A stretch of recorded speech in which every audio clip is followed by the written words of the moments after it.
IT park आने से जो है चंपारण वासियों को क्या क्या लाभ मिलेगा, थोड़ा उसको एक्सप्लेन कीजिए, बताइए हमारे दर्शकों को थोड़ा सा। सबसे पहला लाभ यहाँ के रेसिडेंशियल्स जो है वो डेवलप होगी, लाइफ स्टाइल डेवलप होगा।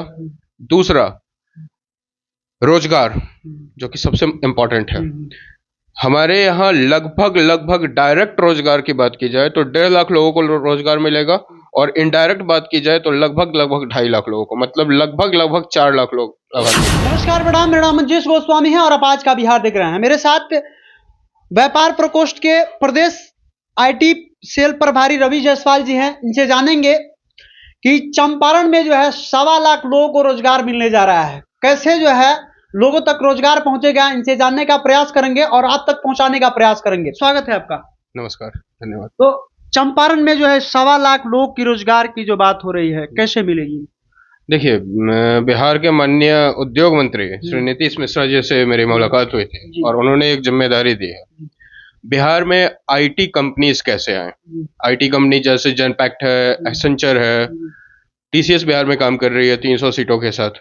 ऐसे ही बड़ी जितनी भी एमएनसीज कंपनी है उन्हें बिहार में लाना है, क्योंकि आप जानते हैं कि सबसे ज़्यादा जॉब क्रिएशन जो है वो आज के डेट में आईटी में है।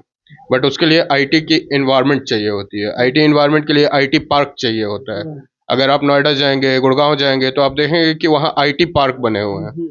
तो बिना आईटी पार्क के अगर आप ये सोचेंगे कि एक इंडिपेंडेंट बिल्डिंग में कोई कंपनी आ जाए, बड़ी कंपनी, वो थोड़ा मुश्किल होता है, क्योंकि बच्चे भी वहाँ काम नहीं कर पाते हैं, प्रॉपर उन्हें इन्वायरमेंट नहीं मिलता है।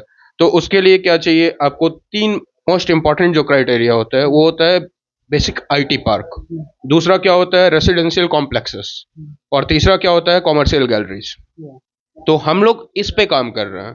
माननीय मंत्री जी ने ये आदेश दिया है कि बिहार में जितना भी आईटी पार्क आ सकता है उसे लाने की कोशिश की जाए।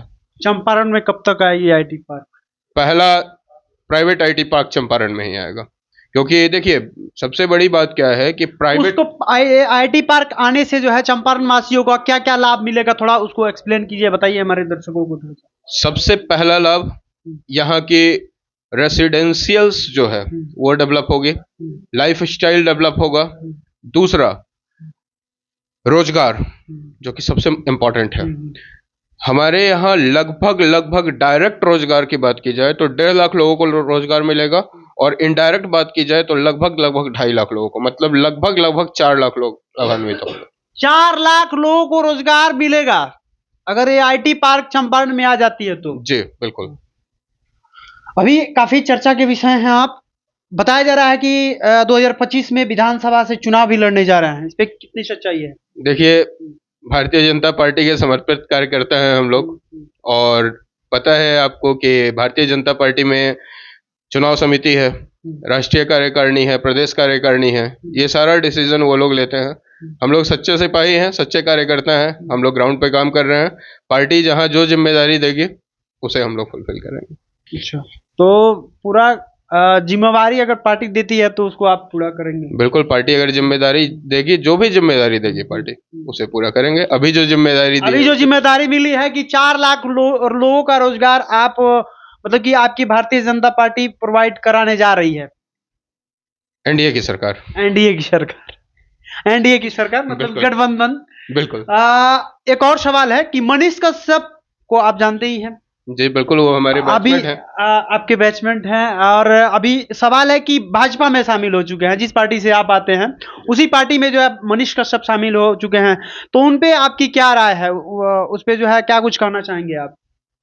युवा है और भारतीय जनता पार्टी युवाओं को मौका देती है। हर जगह युवा चुनाव लड़ रहे हैं, हर जगह युवा पार्टी में समर्पित कार्यकर्ता की भूमिका निभा रहे हैं। आशा है मनीष कश्यप जी भी आए हैं, भारतीय जनता पार्टी में युवाओं की तरक्की पे काम करेंगे, क्षेत्र के विकास के लिए काम करेंगे। तो युवाओं को तरक्की के लिए तो उन्होंने बहुत सारा पहले ही वादा कर दिया है, और क्या लगता है कि भारतीय जनता पार्टी में रह करके ये सब पूर्ण हो पाएगा? बिल्कुल, अगर वो करना चाहेंगे तो बिल्कुल पूर्ण होगा। करना चाहेंगे तो हो जाएगा। मदन मोहन तिवारी जो कि इंडिया अलायंस के पार्टी के उम्मीदवार बनाए गए हैं बेतिया लोकसभा से, क्या कुछ कहना चाहिएगा? काफी कांटा का टक्कर बताया जा रहा है बेतिया लोकसभा में। बेतिया में कांटे का कोई टक्कर नहीं है। 4 लाख वोटों से जीत रहे हैं। डॉक्टर संजय जायसवाल जी वर्तमान सांसद हैं। मदन मोहन तिवारी जी उम्मीदवार हैं, अच्छी बात है। एक बात बताइए, पूर्व में वो 5 साल विधायक भी रह चुके हैं जी, बेतिया से ही विधायक रह चुके हैं। कितने लोगों ने मदन मोहन तिवारी जी को उनके कार्यकाल में अपने क्षेत्र में देखा है? और मदन मोहन तिवारी जी के नाम पे बेतिया लोकसभा बहुत बड़ा क्षेत्र है, विधानसभा छोटा क्षेत्र है। एक विधानसभा के अंदर एक लोकसभा के अंदर 6 विधानसभा है। तो ये बताइए कि विधानसभा जो एक छोटा क्षेत्र है, ऐसा कौन सा कार्य किया है मदन मोहन तिवारी जी ने जो कि उनके नाम पे दर्ज है अपने 5 साल के रिकॉर्ड में?